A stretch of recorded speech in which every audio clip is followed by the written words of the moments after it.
Olá, bem-vindos ao programa Professor Menino Responde. Sou advogado, professor de Direito e sempre estou aqui com um tema interessante para você. Hoje nós estamos aqui com a advogada Itamara Silva, especialista num assunto bem importante, que é a questão de danos causados por desastres naturais. Nós tivemos aqui em Canoas, Porto Alegre, várias cidades do Rio Grande do Sul, falta de energia elétrica, árvores caindo, desastres naturais, né? E aí eu quero perguntar para a doutora Itamara justamente, né, sobre esse assunto. Eu pergunto primeiro qual a responsabilidade da empresa de energia elétrica pelos danos causados. Por exemplo, esses dias que eu fiquei sem luz, perdi a alimentação, tem restaurantes, supermercados, enfim, que perderam muitos produtos. Qual a responsabilidade da empresa de energia elétrica, que nós temos uma empresa nova agora que está gerindo, né, com relação a esses danos causados? Em primeiro momento, agradeço o convite de participar do programa. Eu acredito ser de suma importância que o cidadão tenha acesso aos seus direitos, né? No que se refere à responsabilidade das empresas de energia elétrica, a própria ANEEL, que é a Agência Nacional de Energia Elétrica, ela estabelece que as empresas elas têm o dever de fazer uma prestação de serviço de uma forma contínua, duradoura, eficaz e principalmente atualizada. O que se entende por atualizada? Que a empresa concessionária de energia elétrica venha a fazer os monitoramentos dos seus equipamentos e principalmente efetuar o treinamento dos seus técnicos a fim que a prestação de serviço, o fornecimento de energia elétrica chegue ao consumidor de uma forma eficaz. Um outro ponto muito importante é que sempre quando ocorre a interrupção na prestação de serviço, o consumidor ele tem que ser avisado de dia e horário e principalmente quando que ele vai receber novamente o fornecimento de energia elétrica. E uma outra pergunta, doutora, a pessoa é amparado por algum direito do Código do Consumidor com relação a esses danos causados? Referente ao direito que o cidadão tem, sim, ele é amparado pelo Código de Defesa do Consumidor, que inclusive a resolução da ANEEL, da Agência Nacional de Energia Elétrica, se utiliza muitos requisitos do Código de Direito do Consumidor. E uma outra pergunta, no caso dessas pessoas que tiveram prejuízos nesse período, né? Perderam, enfim, supermercados, perderam alimentação, até pessoas físicas, né, que tiveram danos causados, ele pode buscar esse ressarcimento de forma administrativa ou judicial, buscar essa indenização? Sim, o consumidor ele pode vir a ser ressarcido, indenizado dos danos que ele sofreu. Mas como que ele faz isso, né? Em primeiro momento, o consumidor ele entra em contato com a empresa de energia elétrica, efetua um protocolo, e uma dica muito importante que eu dou, anota o número do protocolo para se futuramente ele precisar, ele dizer e informar o número do protocolo que ele foi atendido. Quando o consumidor registra esse protocolo, ele narra os danos que ele sofreu, narra os equipamentos que ele perdeu e também, no momento que ele faz a reclamação, ele precisa demonstrar de uma forma eficaz. Como que se faz, né? Ele pode juntar fotos, vídeos, algum laudo técnico que ele tenha, nota fiscal. Após esse protocolo, a empresa de energia elétrica ela tem alguns prazos para efetuar a vistoria. Quando se trata de equipamentos que armazenam alimentos perecíveis, como o freezer, a geladeira, enfim, a empresa tem o prazo de 1 dia posterior ao protocolo para efetuar a vistoria.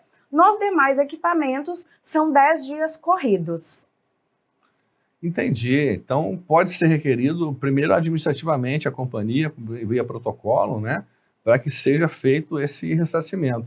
E, vamos dizer, ele fez lá o protocolo, juntou as provas, documentos, lá, foto, nota que ele tinha, enfim, lá, tudo, mandou, pediu isso para a empresa e a empresa simplesmente não responde, né, não cumpre com o ressarcimento. O que que essa pessoa pode fazer aí judicialmente? Certo. Quando o consumidor ele faz o protocolo, foi efetuada a vistoria no seu imóvel referente aos danos que foram causados, a empresa tem o prazo de 15 dias para deferir ou indeferir o pedido do consumidor. Sendo deferido, aonde a empresa reconhece que de fato ocorreu o dano pela falha da prestação de serviço, ela tem 20 dias para sanar os danos. Ela pode ser feita mediante o ressarcimento do valor que foi gasto ou até mesmo um fornecimento de um equipamento novo. Então, em caso da empresa não fazer esse ressarcimento, o consumidor pode buscar isso na justiça, pelo meio de um processo judicial. Seria isso, doutor? Quando a empresa indefere o pedido do consumidor ou simplesmente não apresenta a resposta, o consumidor tem 3 alternativas. Uma delas é fazer um registro na ANEEL, informando que já foi feito um pedido administrativo diretamente na empresa concessionária de energia elétrica e ela não apresentou nenhuma resposta ou indeferiu. O segundo ponto que pode ser feito também é o consumidor efetuar uma reclamação junto ao PROCON, juntar todos os protocolos de atendimento, as fotos, os vídeos, os laudos. E o terceiro ponto, também é possível propor uma ação judicial juntando todos os elementos, e na ação judicial também é possível que se apresente prova testemunhal para que a testemunha venha corroborar com todos os fatos e os danos sofridos pelo consumidor. Interessante. Então, ele pode buscar, se a empresa não indenizar administrativamente, ele pode buscar isso na justiça. E uma pergunta, depois que acontece o desastre, que o consumidor vai lá e faz a lista dos danos, nota, essas coisas assim e tal, e busca administrativamente, não tem uma solução, vai no PROCON, vai na ANEEL, enfim, tenta e não tem solução. Qual o prazo que ele tem para entrar com uma ação judicial, se no caso ele não foi atendido desde a data onde aconteceu essa falta de fornecimento de energia elétrica, por exemplo, em função do desastre, né? Qual o prazo que ele tem a contar desse desastre? Certo. O consumidor ele tem um prazo de 5 anos para propor uma ação judicial. É sempre importante, eu também informo e oriento todos os meus clientes que se entre com essa ação o mais rápido possível. Hoje, o Tribunal de Justiça do Rio Grande do Sul já trabalha com uma sistemática eletrônica onde pode o consumidor vir a se valer de uma forma mais prática de acessar o poder judiciário a fim de ser ressarcido dos danos que foi sofrido. Muito bem, isso é importante. Então significa que tem tempo ainda, gente.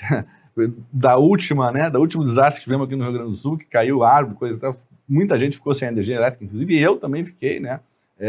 Fiquei mais de 3 dias sem água, sem luz, porque se não tem luz, também não tem água, porque acaba não bombeando a água, né, que vem lá da companhia de água, né? Doutora, pode citar para a gente algum caso prático aí de processos que você fez desta área e que tiveram, né, êxito no ressarcimento de danos?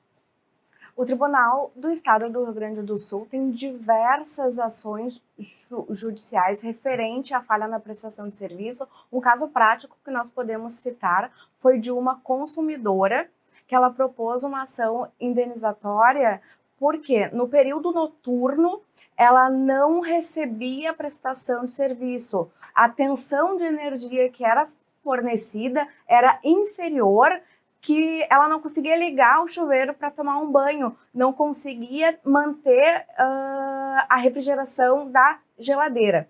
Com isso, com os laudos, com os protocolos, com prova testemunhal, foi possível comprovar os danos que ela sofreu, resultando uma indenização em torno de R$ 5.000.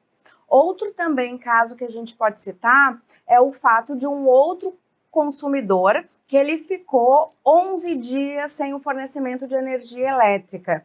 Nesse caso em específico, ele residia em zona rural, onde o prazo para se restabelecer o fornecimento de energia elétrica seria de no máximo até 48 horas. No caso dele, juntando todas as testemunhas, vizinhos, foi comprovada a falha na prestação de serviço por 11 dias, né? Que ele não conseguiu fazer absolutamente nada, ele perdeu todos os alimentos, as medicações que ele armazenava. Nesse caso em específico, a indenização dele foi de R$ 10.000. Um outro ponto importante que a gente pode mencionar é sobre o prazo de retorno ao consumidor quando se interrompe o fornecimento de energia elétrica. Quando se faz manutenção rotineira, o prazo seria de até 4 horas, no máximo 6. Em caso de temporal, que foi o que ocorreu no início de janeiro, a empresa de energia elétrica teria o prazo de 48 horas em virtude do evento climático, enfim. Tem muitos lugares que se excedeu esse prazo de 48 horas e o consumidor, demonstrando de fato os danos sofridos pela falha na prestação de serviço, é cabível sim uma ação indenizatória. Perfeito, muito interessante. Então a indenização é proporcional ao prejuízo que a pessoa teve, né? Comprovando aqueles prejuízos, ela pode buscar. Vou agradecer hoje aqui a doutora Itamara Silva, especialista, que nos trouxe aí informações sobre esse assunto bem importante, né? Sabendo que vocês podem buscar os seus direitos pelos danos causados, né? Doutora Itamara atua aqui em Canoas há muitos anos e é especialista na área. Muito obrigado pela entrevista, viu? Eu que agradeço a oportunidade de estar aqui e eu repito, é de suma importância que o consumidor ele venha a ter esclarecimentos e conhecimento para poder sanar as suas dúvidas. Vamos encerrando o programa hoje. Nos acompanhe nas nossas redes sociais, Facebook, Instagram e também no meu canal no YouTube. Lá tem aulas gratuitas, vocês podem acessar e se inscrever gratuitamente. E também no nosso telefone WhatsApp para consultas. 519962-262, vocês podem mandar e mandar pergunta para vocês. Eu sempre respondo perguntas de todos os telespectadores. Um grande abraço, professor Merino, e até a próxima.